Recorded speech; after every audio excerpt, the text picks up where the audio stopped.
Ladies and gentlemen, brothers and sisters, people of all ages, welcome back to the Sticky Floors podcast. I am one of your hosts, CJ.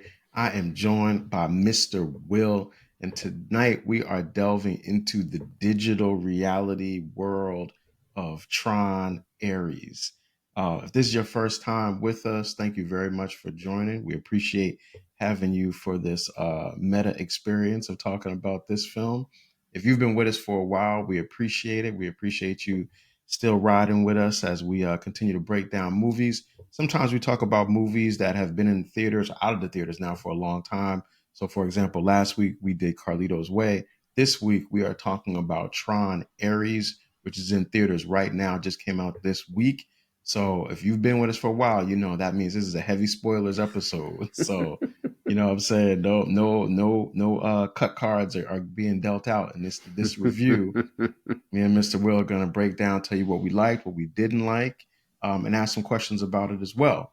And this is our 97th episode. We are building towards 100, which is an amazing milestone, not only for this show, but just for podcasts in general. And so because of that, if you have not already, please hit that subscribe button so you can get our drops as they come out. And that's in the form of the video recordings like this, as well as clips that we put out of some of the key scenes from these shows as we're doing them. We also are on Apple Podcasts, we're on Spotify Podcasts, we're on Threads, we're on Facebook, we're on Instagram, we're on X, basically anywhere where you can interact with anybody about anything, but in this case about films, we're available to you. After that preamble, Mr. Will, what's up with you, sir? Oh man, I'm chilling, man. How you doing? I'm doing good, man. I'm doing good.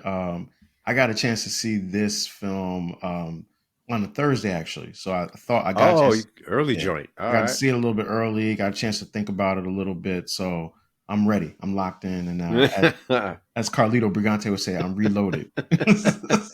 You gonna die big time. right. Just like that.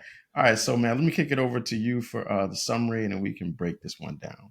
Yeah, no doubt, man. Tron Ares marks the third installment of the Tron trilogy, where humanity's relationship with AI takes an intense turn. The story begins with Ares, a highly advanced AI program, breaking free from the digital realm of the grid and venturing into the real world. This unprecedented escape sparks a wave of fear and intrigue as mankind confronts the reality of intelligent, autonomous programs no longer bound by their digital origins. As Ares embarks on a dangerous mission outside of the virtual world, it challenges both technological boundaries as well as moral considerations.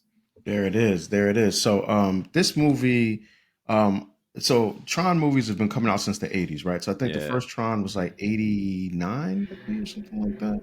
I thought Um it was a little bit older than that. Thinking like 83, 84, but don't quote me okay. on it. Yeah, I know I had gotten that note. Let me just look at it. 82. 82 on the Yeah. first Tron, 2010 on the second one. Obviously it's 2025. So I'm gonna say from the very beginning for all the Tron heads out there, I am not a Tron head. So so like I do remember watching the first one. I missed the second one, although I intended to watch it. And then this is the one that I really watched. So my experience watching this was like trying to figure out if I could follow the storyline without really seeing the one before it and not really remembering the first one. And I would say that I was able to do that because I didn't feel like there were a lot of references, or at Mm. least, or let me put it like this: I would say that I did not have to know the last movie in order to understand this one. Yo, that's the dope point. But to backtrack for a minute, in between all of that is a cartoon that came on Disney XD. I don't even know if they still have Disney XD I don't because think they do because I I've don't seen. even remember that. Yeah, no, I've since changed. I've swapped over to a Fire Stick from having um, what was the joint? Direct TV for like maybe 20 years. So I don't know if they still have that joint.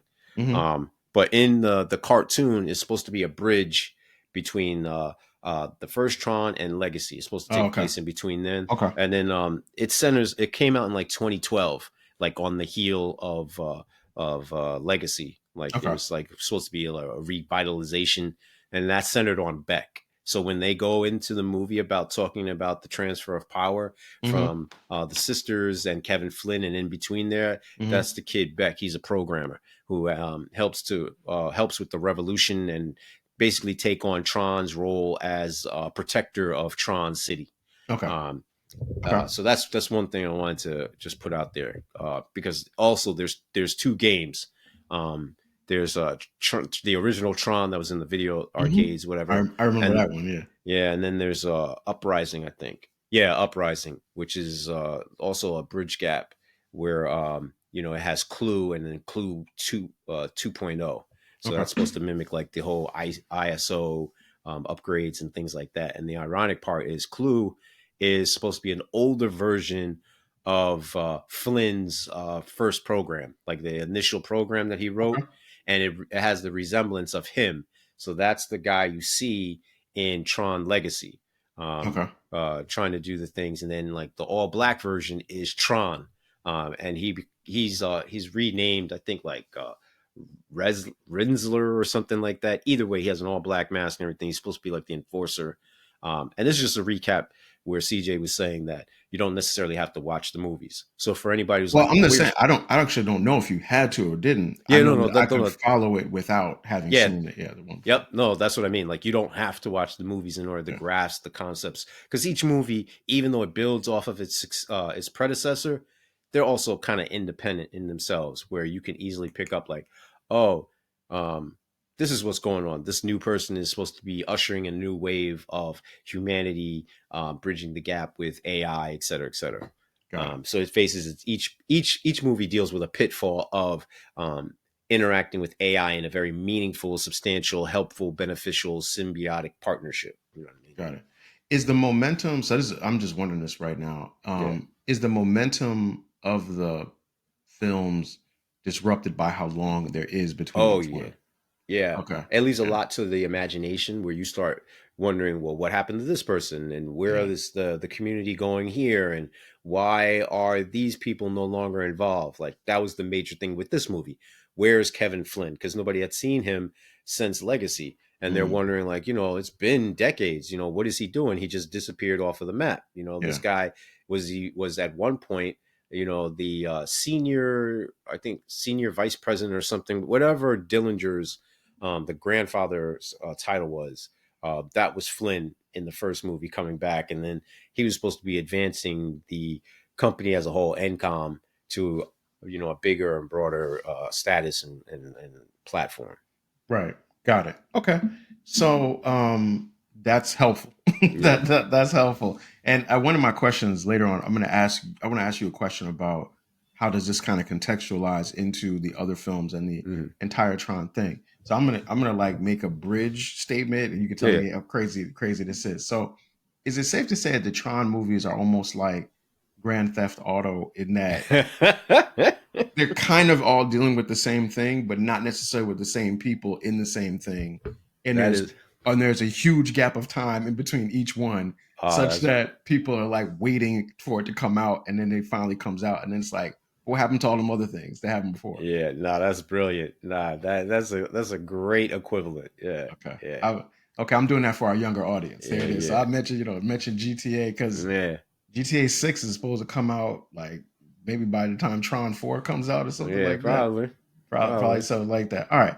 So you mentioned Ares, the program in this film, played by Jared Leto. So Jared Leto, man, I was watching him. I think he's good in the film. I think he does Yeah. a good job. It's interesting because I've seen so many things, so many films where he's in them as a part of the films, like, and some things I really like, Lord of War. I really like Lord Hmm. of War when he Yeah, was he was great in that, he was man. great in it as the brother, right? Yeah. And like he's also been in some things like Requiem for a Dream, which Hmm.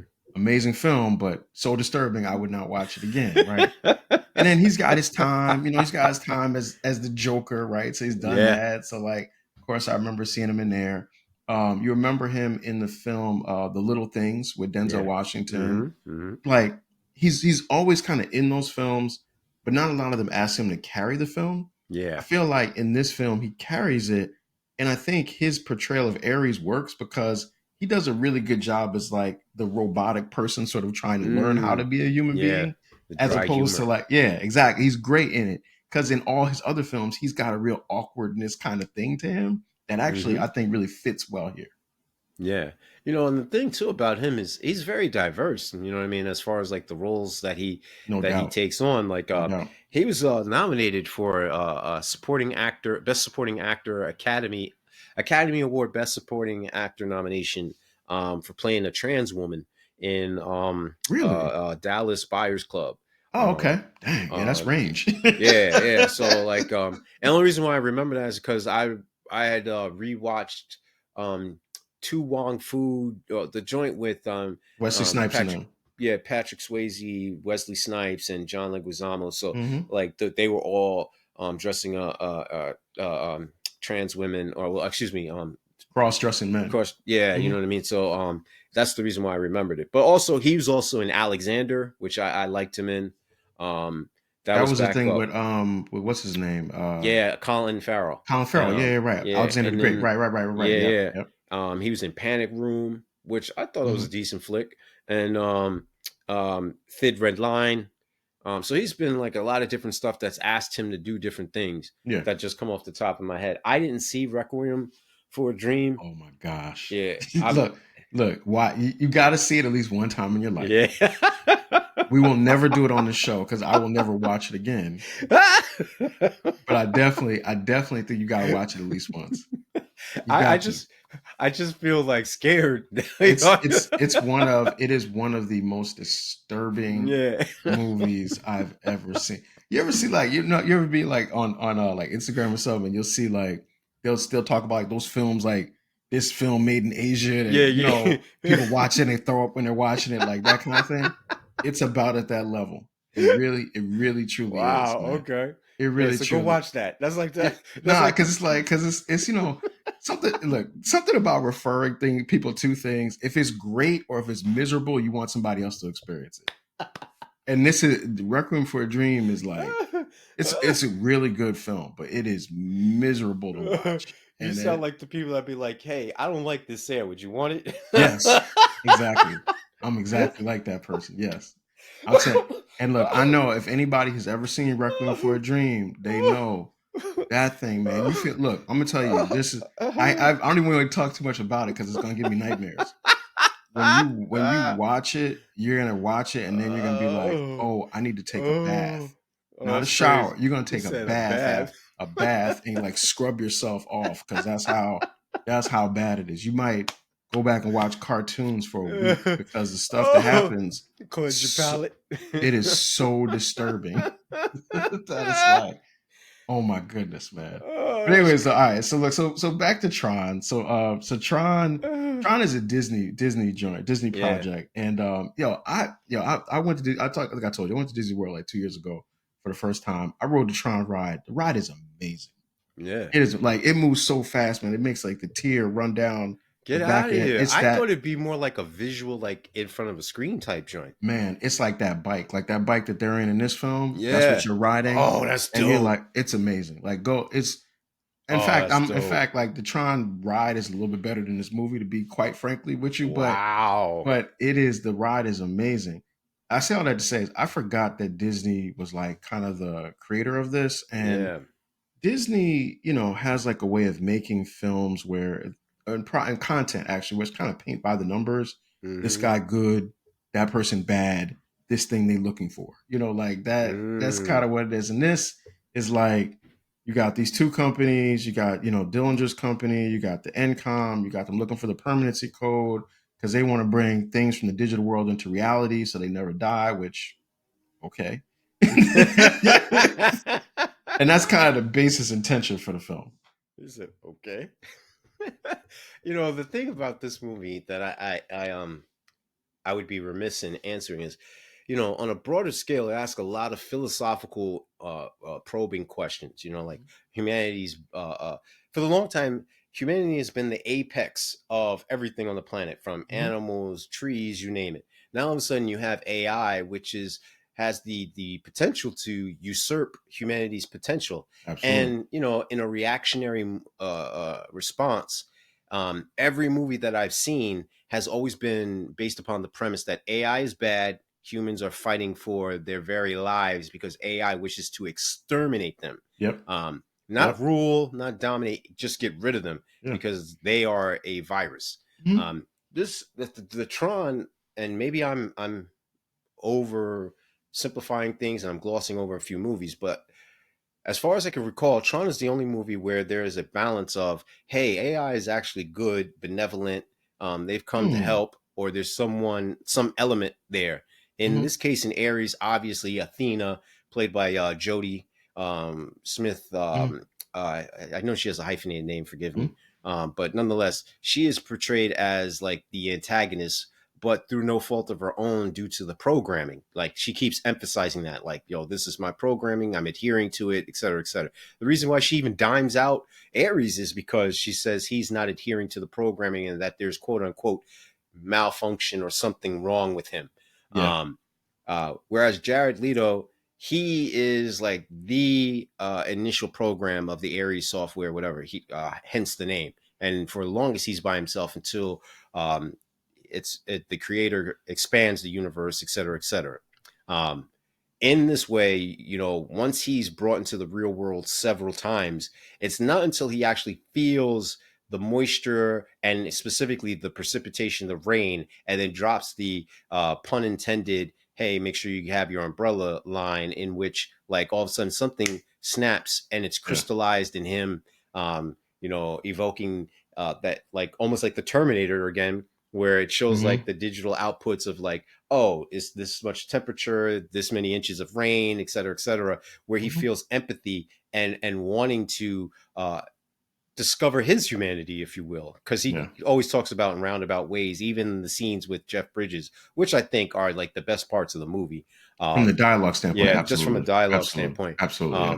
where he says like, uh, why does he like Depeche Mode versus Mozart? And it's just a feeling. And Mhm. then Jeff Bridges, Flynn says, "Yeah, now you're getting it." Yeah. Like that Yeah. that back and forth was really dope in my opinion. Yeah, that's definitely one of the best scenes. Yeah, And like you said, I mean, the movie when you shifted from the human beings and the incredible lust for power and money yeah, to like the idea of okay, Ares is trying to really figure out identity, then it takes on a different feel. And I will say that you're right, it is like the AI as the good guy, right? Because hmm, Ares is actually trying to help. He's trying to help Eve's character, yeah, albeit he's trying to do it because he for his own interest, which is hmm, to be able to exist and continue. But like those identity issues are like you said, things that you see in other films, other movies, other television shows. Westworld deals with this yeah, ad nauseum, especially in the first two seasons. The idea of like what makes something real, like what makes something alive, what makes something have consciousness. And you see Aries kind of going through that, but in some ways, like Disney doesn't really delve into it quite so yeah. deeply as it maybe could. So that part makes it a little tricky. But like just for as a quick moment though, I have to say this is a movie that is absolutely worth seeing in the films. And I'm sorry, in In the theater. theaters, In yeah, the theaters, absolutely. The scale of it, the sound quality, the visuals. It is one of the movies, I would say like this and F1 are like films that to really feel the vibration in the chair that you're sitting in while mm. while certain things are on screen. It's an amazing film experience from that standpoint. I'm gonna double, triple, quadruple down on that. I went to see this in IMAX. Yeah, that's the Um, way right there. and wearing the glasses and the things like feeling like they're like coming all over you and in your face, the intensity, the gravitas, like that, rather than being intrusive, that joint was like very powerful. Like you Hmm. could feel like you were a part of each scene. Yeah, The sound, like it reverberating, like you said, through your chair, through your whole body, yeah, like you could actually feel like this presence, the yeah. the overwhelming magnitude of it. The pictures, the colors, stunning, Mm, vibrant, absolutely. very poignant. It's the experience is in itself makes the movie worthwhile. Yeah, Like I agree. the red and contrast with the black background, and it seems Hmm. like real shiny and Hmm. imposing. Like it's so stimulating that I would even caution, like if you suffer from like epilepsy or something like that, you might want to chill, because Yeah. like that joint is powerful. Like the blues and the different hues are Hmm. very vibrant and electric. It's just, man. It's a It's real an immersive experience. experience. Did you in your theater? Did they have like the thing that said if you have epilepsy or anything like that, be careful because Yeah, I didn't you could peep get that triggered joint. by? Yeah, Nah. yeah. In my theater, they actually had that as a warning before the film Okay. started. And also, man, yo, shout outs to Nine Inch Nails, which I was not Yeah. familiar with, but I'm more interested in now Mm. because the score and the music fits perfectly with what you're watching. So Mm. like with the music, it's like there were times where I'm in the theater and I'm kind of grooving a little bit, just kind of Yeah. to the music, but they do this thing where the music is not so good that it overpowers the scene, but it blends perfectly into that immersive experience of you being in there. So yeah, that's super high in this film, no doubt. Yeah, no, that joint reminded me of like high school and stuff, man. Because even though they came out in like '88, like I don't think their heyday wasn't until like '93, '94, Hmm. '95. You know what I mean? Where they really started putting out stuff. Uh, I'd even go as far as like maybe middle school for me, and then high school. Um, but yeah, it was very nostalgic in that sense. You know what I Yeah. mean? Like I don't necessarily partake, but you know, being from the area we're from, you had like a diverse crew where like there were people in my cipher that did listen, so like I get bits and pieces. So it kind of made me reminisce a little bit. So Yeah. shout out to them for actually putting together a very captivating soundtrack to that joint. I mean, like yo, I heard like a couple of tracks and I was like, man, this would be a dope video, man. Yeah. Like if this was like brought to like MTV or Hmm. BET or something, whatever, Right. If some MTV video. still showed videos. Yeah, well, yeah, that's another thing in itself. You know, they were the first one to usher in the whole quote unquote reality Reality TV, even television. though it's So yeah. scripted with the Yep. Real World series. Yep. The irony in that, and talking about this movie. Um, but yeah, no, the soundtrack was dope. You know what I mean? Yeah, Like it it really was. fit. You know, Yeah. when you were talking about like the Mob Deep joint, and shout out to them for dropping the latest release on Friday, Yep. which is dope, by the way. Um, this is another movie in which the soundtrack complements everything that's going on very well, very well. Absolutely. Um, Absolutely. yeah, Yeah, and that's a nice segue into the cake. The things that we liked. We talked about that. We talked about the sound. We talked about the visual. hmm That was great. The scene that you talked about when Ares is talking with Flynn, that is a yeah, great scene from a dialogue standpoint. And I almost felt like I wish I would have seen a little bit more of that because they were, it's just. I think like it's a great scene when two people can just be talking and it's really interesting. And I yeah. thought that was like I really liked that scene. I really also like the scene when Ares and Eve are escaping the digital world Mm, because, like you said, the music and the pace and everything, and Leto's performance of Ares being so like without emotion, even in the midst of a chase and things shooting and everything, is like just a perfect kind of just play on that. So those are the scenes and things that I really liked. What were some of the things that you really dug? oh man, there's a lot in this movie that I like, to be honest with you. But I'm going to try and keep it brief, for the sake of poignancy, because I think the less is more approach with this movie, which is something ironically that I think that's what the director was trying to do, and why why he didn't elaborate so much on like the different political themes throughout, like introducing AI into this realm, Hmm. and like what the implications of that for. Like you're introduced to it automatically to a bunch of so-called power brokers in the military, Yeah. but outside of that, it's not until later in the movie where Evie and they talk about what Encom has done with that, when they're saying like, oh, they built food. Yeah, they They build stop trees food and fruits. Yeah, shortages, yeah, yeah, and then they yeah. help with different diseases and providing medicine. But we talked about it a little bit. The cast, yo, shout out to Gillian Anderson for playing Julian Dillinger's mom. Yeah, from the Uh, X Files, yeah, right? X Yeah, Files. So yeah. like, Gillian I love Anderson. the Yep, correlation yep. and then the transition with that. Definitely shout out to Evan Peters, who plays a very good Julian Dillinger. Mm-hmm.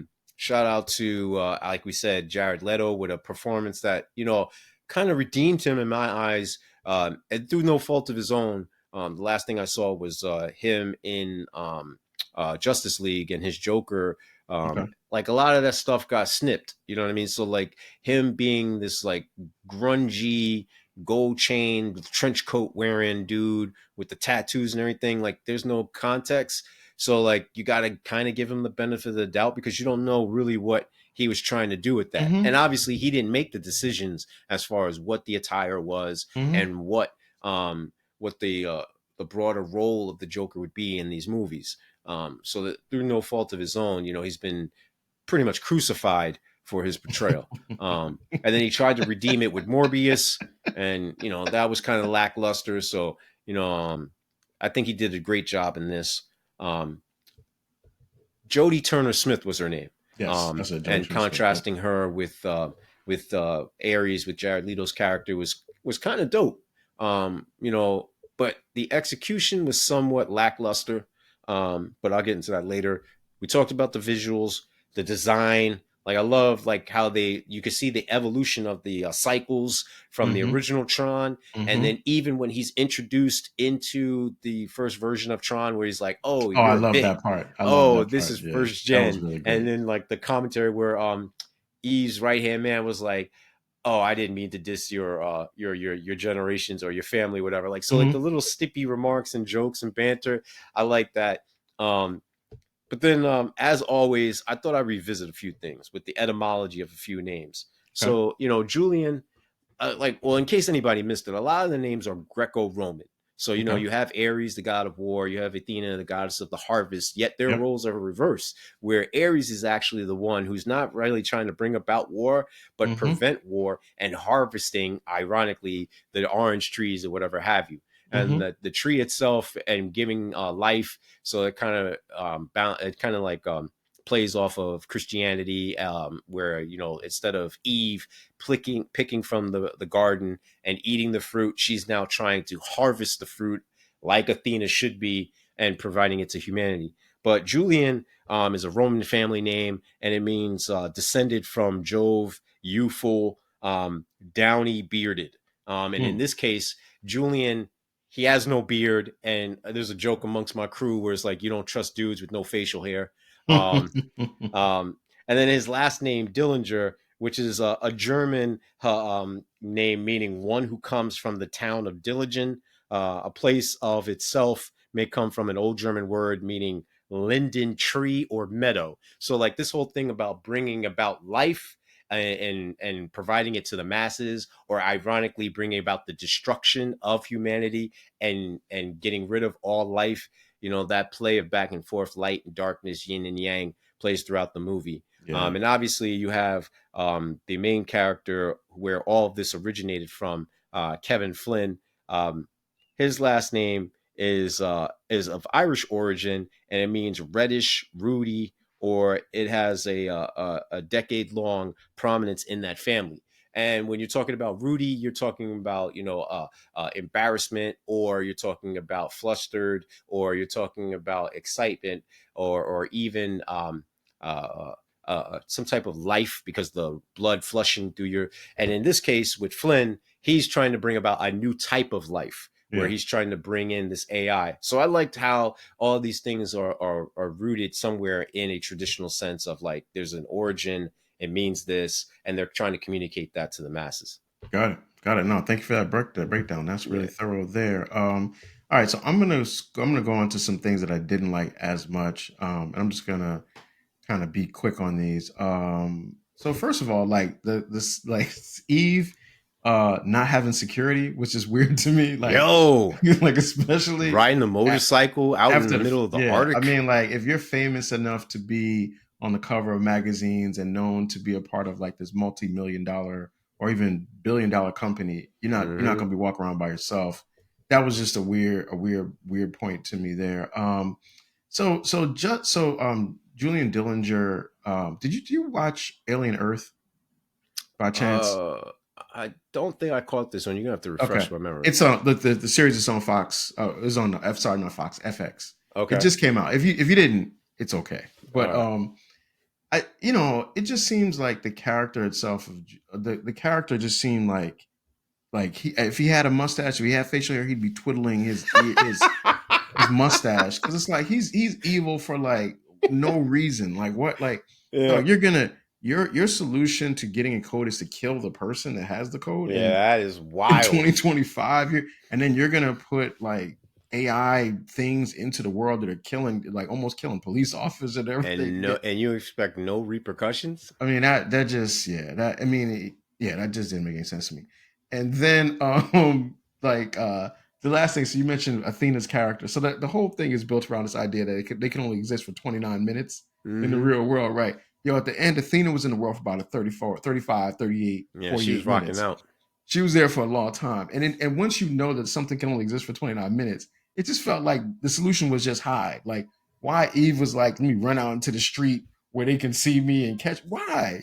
Just go hide somewhere. Make them look for you. As Yeah. soon, take your watch, set the timer, subtract 5 minutes for how long it takes that huge Mm-hmm. thing that's moving at the pace of something that makes concrete to get to you and just hide.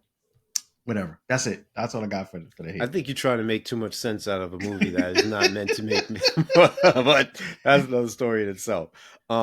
First and foremost, I am perturbed that Caius, also a Roman Greco name, played by Cameron Monaghan, was only in that one scene only to get killed, like Yeah. to get by Julian, by the creator. Yeah. I don't understand if he was just thrown in there It just seemed like it for was more of a role, but they yeah. just cut it. Yeah. And I'm just wondering, like, a lot of his scenes probably got cut, et cetera, et cetera. Definitely, I would have preferred that they had more time in the grid, in Yeah. the reality, Agreed. in the computer world than in the reality. It just feels like they spent too much unnecessarily time here in the Hmm. real world.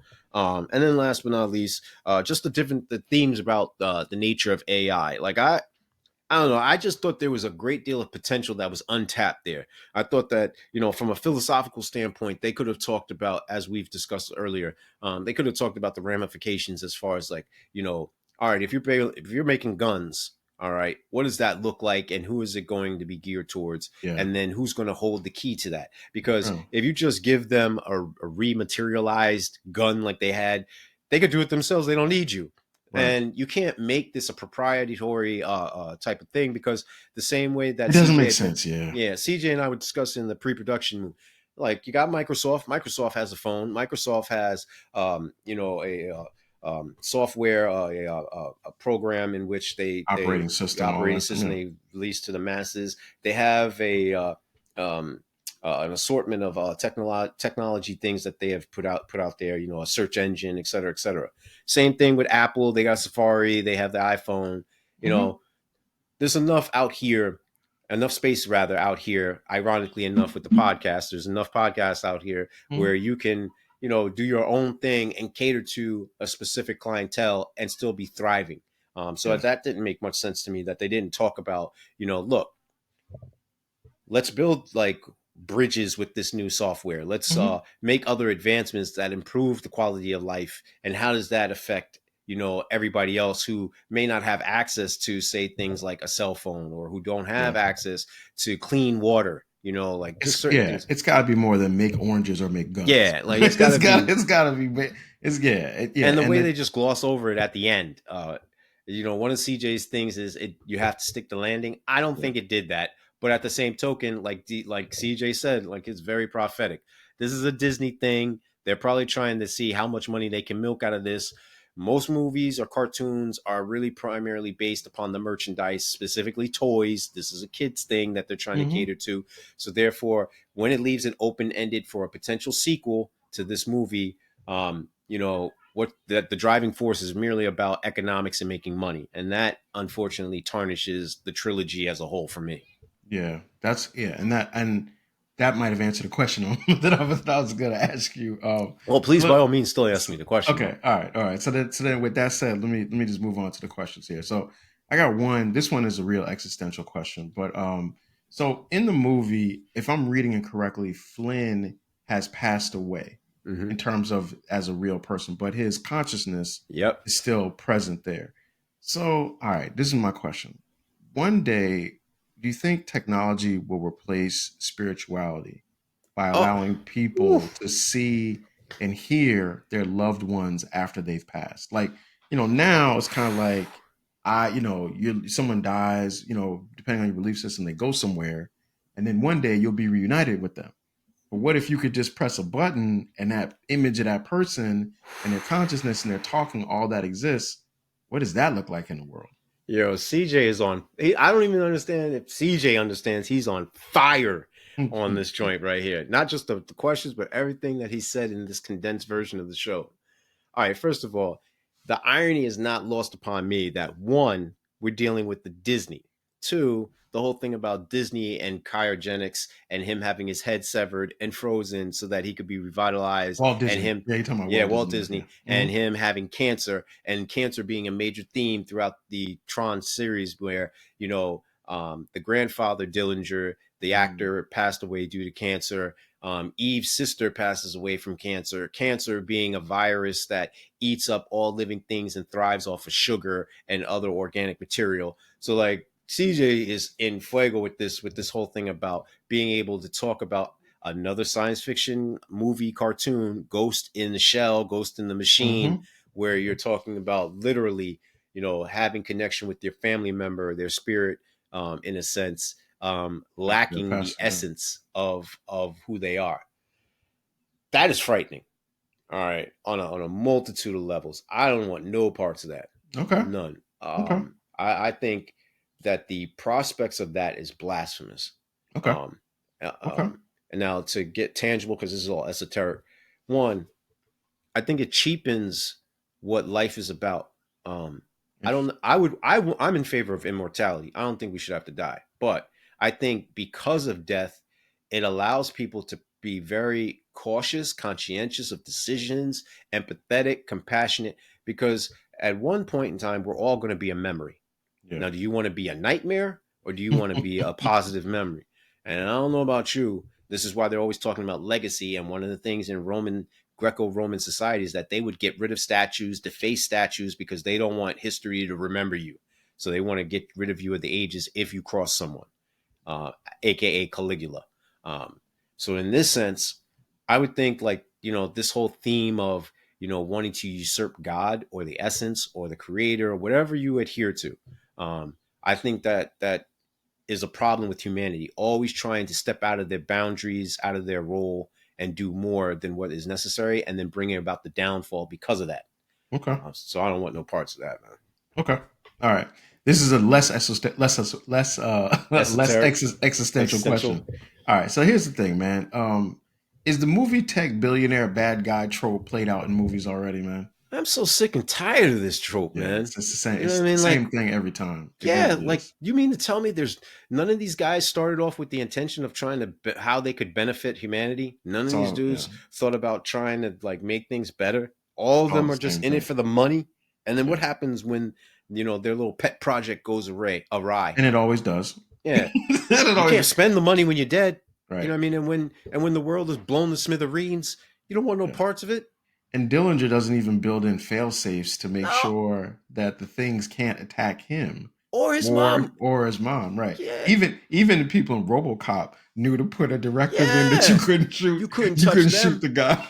The Yeah, no guys matter that how made the bad thing. he was. Oh man, yeah, they gotta do something with it because that whole idea of the corporation and the CEO of the corporation who's a millionaire and an evil person, like it's just done to death. It was done to Yeah, death in the '80s. Now it's like, come and on, you and can't then be. and everybody, it just gets younger and younger and younger. That's why I was asking you about Alien Earth because when you watch it, the Alien Earth bad guy or CEO is basically just the exact same as this guy. But this also goes back to what is it, episode 95, or when we did the joint on what's his face, Facebook dude, Mark Oh, Zuckerberg. Mark, Social So Network. social network, Mm-hmm. where you got this guy who is portrayed as this evil, sadistic child because Mm-hmm. he was quote unquote neglected, or made to feel that way due to being ostracized or belittled in some way. Here you got this kid who has this heap of pressure to live up to the family name and to redeem them, and even the mom checks him and says, "Look, I don't know what you're talking about, Aries, with my Yeah. I forget how he About described it, but yeah. unmeaningful leadership or whatever have you, tenure as leader. Like Yeah. I drove profits up to 12%. I would call Mm-hmm. that less than mediocre. Yeah, that was a funny little line there. Yeah. All right, so this is my last question. So you've watched Tron, you've watched the Tron movies. You mentioned the shows in between. Obviously, you played the video games. Mm-hmm. Does this movie to you continue the Tron legacy, and does it motivate you to want to see another Tron movie made by Disney? I don't want to see another movie if it's made like this. Okay. It's got to do something to advance it further, and not just merely for profit or making money Okay. and generating it. Like it's got to stay true to the essence of the movie.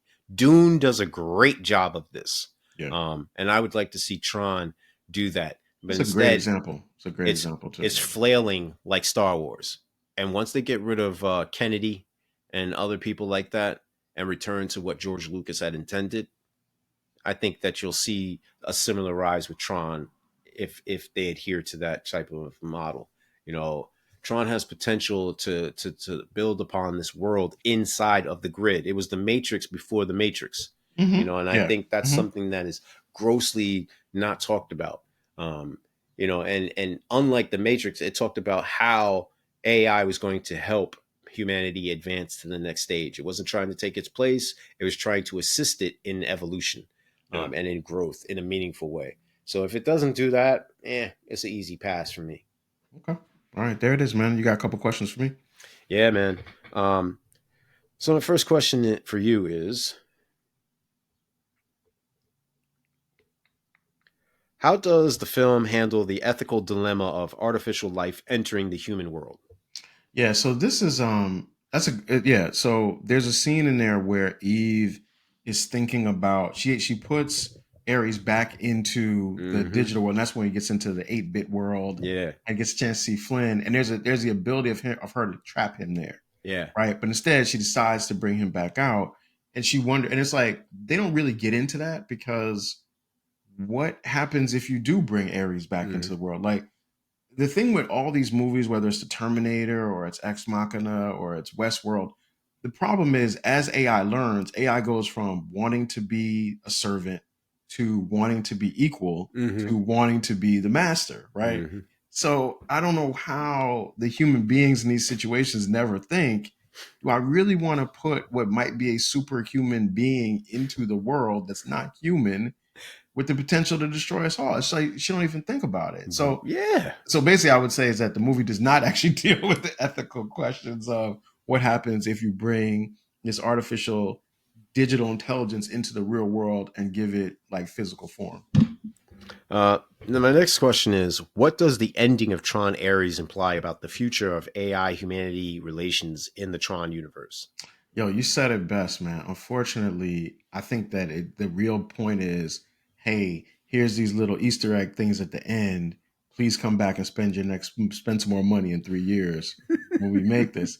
Because it's like, okay, so like, and once again, like I didn't see all the movies before this, but when he was looking at the pictures, people next to me was like, so I guess like that means something, right? So Mm-hmm. those are like the Easter eggs to get you going. And of course, there's that post credit scene with Dillinger. So that's like kind of upselling you for the next thing. But, as a moviegoer, I have to say I'm kind of fatigued now with the, sleight of hand. You watch Mm-hmm. this, but please come back and see this thing over here Mm-hmm. instead. And I feel like they did that again. So I don't know, Yeah. man. Wasn't very motivated for me. My last question is, should more films be made? And if so, should the questions remain unanswered? And where could the story logically end up next? Yeah, yeah, with the Tron movies, you know, it's the scale of it demands a movie theater, Mm-hmm. right? And I think so in that sense, it demands a movie. I think they got to figure out who the audience is for this because, like to your point earlier, if Disney's audience is always going to be sort of somewhere between like 16 and 25, Mm. and that's cool, right? But and then I'm way outside that. Yeah. Right. So like I gotta figure out like what does that mean for me? Like do I want to go and watch this? Because Mm.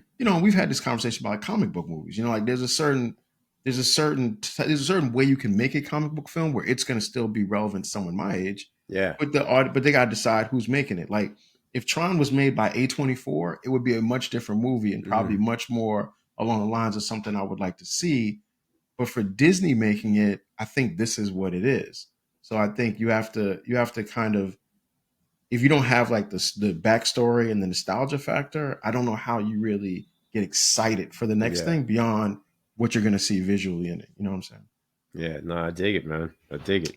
So What you that's got that. with the popcorn, yo? Yo, so I've been going back and forth on between 3 and 3.5 on this. I think I'm gonna land at 3. Good movie watching experience. Just kind of light in terms of the storyline itself, but The visual stunning, sound stunning. I like Jared Leto. That's worth seeing it. I didn't feel like I need to get my money back, which that's happened to me That's sometimes. key. That's happened to me sometimes this year. So yeah, 3. Go see it. You'll enjoy it. Yeah, you know what? I'm gonna give it a little bit more of a nudge. I'm going with 3.5. See, DJ and I are on point. Excuse me, on the same points. You know, like visually stunning. Jared Leto kills. Definitely like um, Jeff Bridges in this. Yeah, Shout out to Gillian Anderson. Everybody that we had mentioned before, Jodie Turner-Smith. Everybody does very well. It has some things that I disliked. We've already discussed that.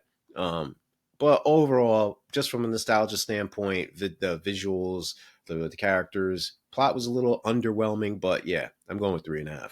there it is. There it is. So we're almost in alignment there, but we're Yeah. in the same ballpark. What you got on your hot takes, man? Yeah, I've already alluded to it, but the movie doesn't stick the landing for me. There's a lot of things that I just feel like were missed opportunities.